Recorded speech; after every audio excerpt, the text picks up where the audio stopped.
আল্লাহ কয় মহিলাদেরকে ঘরে থাকতে। ওই জাহিলি যুগের নারীদের মতো নিজের রূপটা বাইর হয়ে অন্য কোন পুরুষকে দেখাইতে আল্লাহ না করছে। ঠিক। আপনাদের এলাকার মা বোনেরা নিশ্চয়ই পর্দা করে না? কারণ পাহাড়ি এলাকার মানুষ, তারা নিশ্চয়ই পর্দা করে।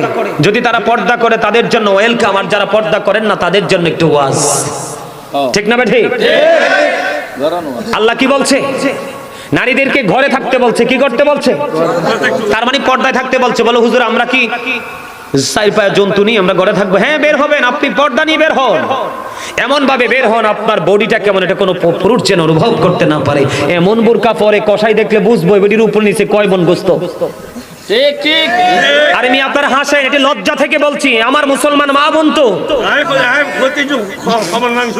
এমন বোরকা পরে ইমাম সাহেব তার দিকে তাকাইলে আরেকবার খাবারের দাওয়াত দিলে ইমাম সাহেব যাইতে লজ্জা বোধ করবে, কারণ লজ্জা সব সময় থাকে চোখে। লজ্জা কোথায় থাকে? বোরকা পরবেন আপনি নিজেকে আবৃত করার জন্য, কি বলেন দাদা ভাই? কিন্তু আপনি এমন বোরকা পরেছেন, এমন ভাবে পিছন দিক দিয়ে একটু ছবি তুলতে বলবেন আপনার বান্ধবীকে যে আমি বোরকাটা পরেছি, বোন তুই একটু ছবি তোল। আমি কিন্তু কাউকে খাটো করে বলছি না, বাস্তবতা বলছি। এই নারীদের কথা এই জন্য বলছি, এটা মেরাজের চাঁদ।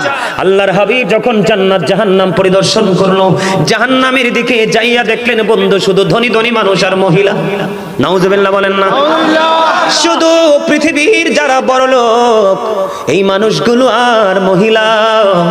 জান্নাতের দিকে নবীজি তাকায়া দেখলেন জান্নাতের মধ্যে শুধু পুরুষ আর গরিব মানুষ। মহিলাদের অবস্থা অত্যন্ত ভয়ঙ্কর।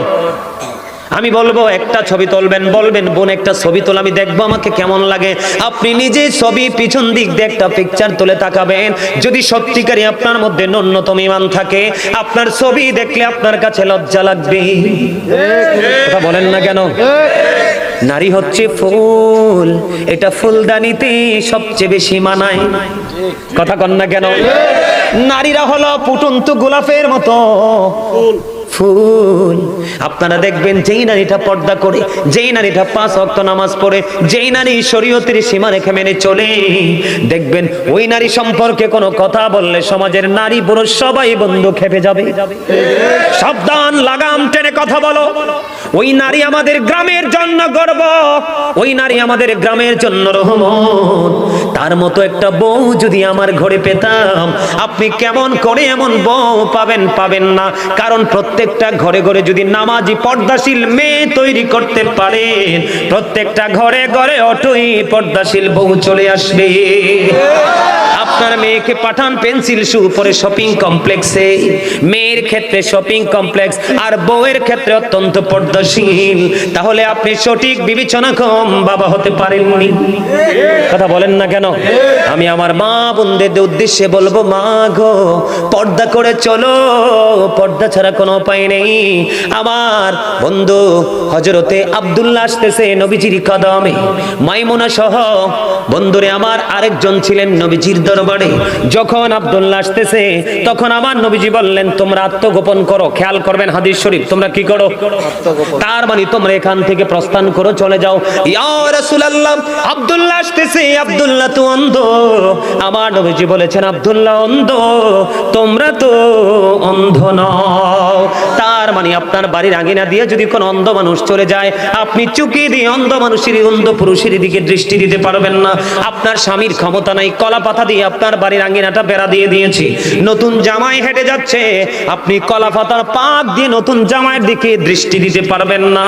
কারণ বন্ধু আমি আগেই বলেছি সব কিছুই হয় চক্ষু থেকে। কথা বলেন না কেন?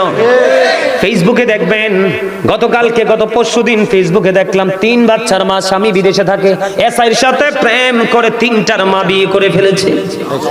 হ্যাঁ দেখছেন নি? অথচ জামাই বিদেশে। কত স্বামীর কোটি কোটি টাকা নিয়ে অন্য পুরুষের গলায় ঝোলে, আজকে শুধু উকি আর ঝুঁকির কারণে। চোখটাকে যদি কন্ট্রোলে রাখতো তাহলে কিন্তু নারীরা কখনোই এমন ফাঁদে পড়তো না। বন্ধু আমার দিকে তাকান, আল্লাহর হাবিবকে যখন দেবর সম্পর্কে প্রশ্ন করা হলো, আমার নবীজি বলেছেন একজন ভাবি তার দেবরের সাথে দেখা করার চাইতে মৃত্যু তার জন্য অনেক ভালো। নাউজুবিল্লাহ বলেন না।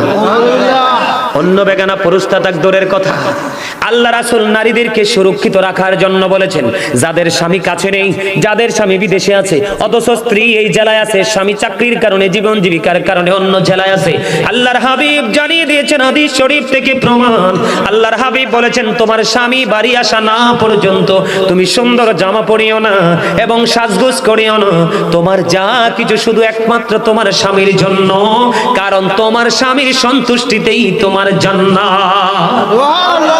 সুবহানাল্লাহ। বেপরদাশীল নারীরা রাতের অন্ধকারে স্বামী যখন তাকে বিছানায় ডাকে, অনেক সময় সে স্বামীর ডাকে সাড়া দেয় না। ঠিক। এটা আমার কথা নয়, হাদিস শরীফের কথা বন্ধু, আপনারা আমার দিকে তাকান। আল্লাহর হাবিব জানিয়ে দিয়েছেন, কোন নারীকে তার স্বামী সারাদিন পরিশ্রম করলো, জীবন জীবিকার তাগিদে তার জন্য, তার ফ্যামিলির জন্য ঘুরলো, রাতের অন্ধকারে সে যখন বিছানায় গেল, স্ত্রীকে আদর করে কাছে ডাকলো, স্ত্রী মুখটা ঘুরিয়ে অন্যদিকে চলে গেল, স্বামী কলিজাটা ফাইটা খান খান হয়ে গেল, আমার আল্লাহ সঙ্গে সঙ্গে লানতের ফেরেশতা ওই নারীর জন্য পৃথিবীর বুকে পাঠিয়ে দেয়। ওই যতক্ষণ না পর্যন্ত সকাল না হয়, ওই রাত্র থেকে ওই নারীটাকে শুধু ফেরেশতারা লানত দিতে থাকে, ওই নারীকে অভিশপ্ত বলে ঘোষিত করা হয়। জোরে জোরে নাউজুবিল্লাহ।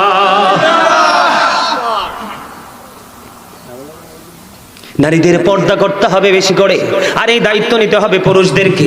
আপনি স্বামী হয়ে স্ত্রী বন্ধু এলোমেলো ঘোরাফেরা করছে, চলাফেরা করছে, আপনি কিন্তু তার আপনার স্ত্রীর দিকে নজর দিচ্ছেন না, তাহলে এটার জন্য দায়ী হবেন আপনি, বাঁচার উপায় নাই। আপনি ফরেজগার স্বামী, কিন্তু বউ এলোমেলো চলছে, আপনার আমলের কোনো মূল্য নেই আল্লাহর কাছে। আল্লাহর হাবিব বলেছেন, নারীরা হলো গোপনীয় জীব, তারা গোপনে থাকবে, তাদের সর্বোচ্চ সম্মান থাকবে। যখন তারা ঘর থেকে বের হয়ে প্রকাশিত হবে, তখন শয়তান তাদেরকে দেখলে উকি ঝুঁকি দেয়।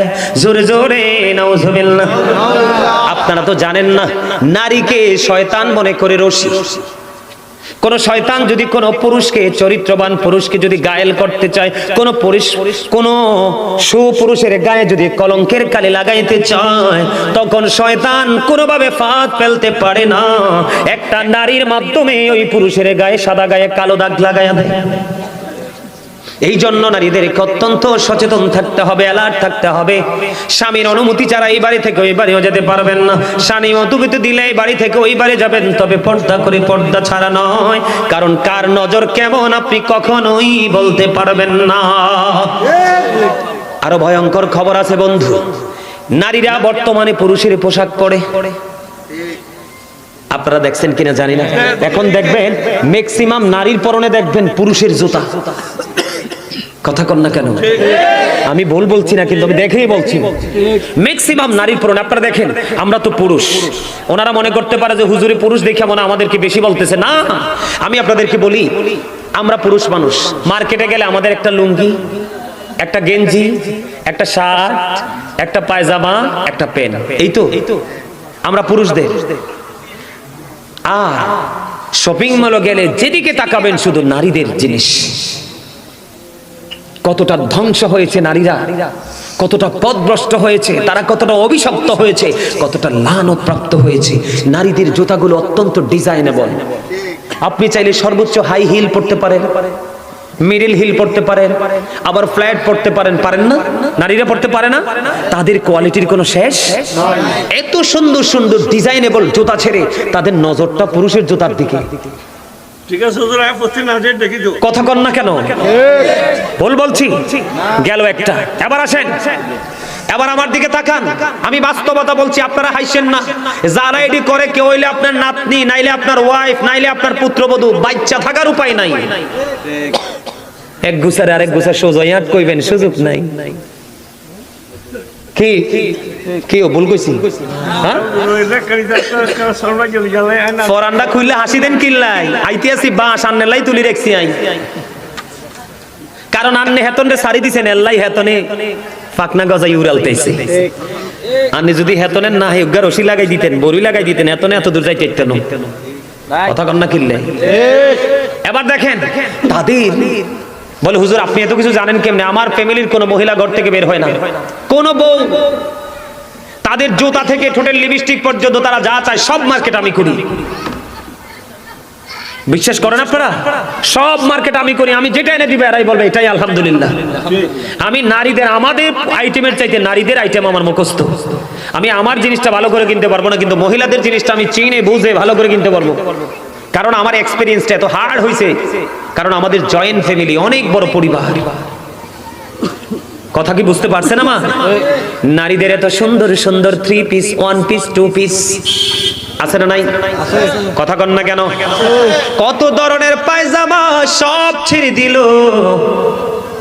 বন্ধু। আফসোস লাগে, দুঃখজনক হলেও সত্য। ছেলেদের একটা জিন্স প্যান্ট তার লোকটা সামলাতে পারলো না। ম্যাক্সিমাম নারীর পরনে দেখা যায় জিন্স প্যান্ট। বলে হুজুর এই উদাহরণটি কেন দিলেন? হাদিস শরীফ থেকে দিয়েছি, আমার মন গড়া দেয়নি। আল্লাহর হাবিব বলেছেন, যেই নারী পুরুষের পোশাক পরবে এবং পুরুষের মতো চলাফেরা করবে, আল্লাহ রাসূল বলেছেন ওই নারী হলো মর্দা মহিলা। কি মহিলা?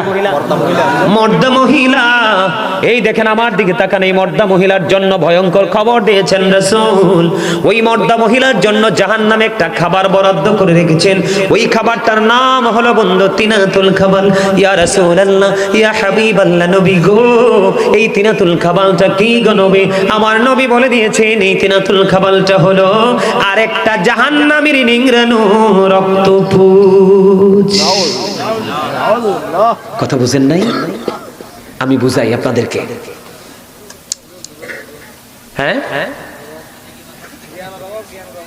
আমি আপনাদেরকে বলি, রক্তপুঞ্জ মানিক বুঝেননি?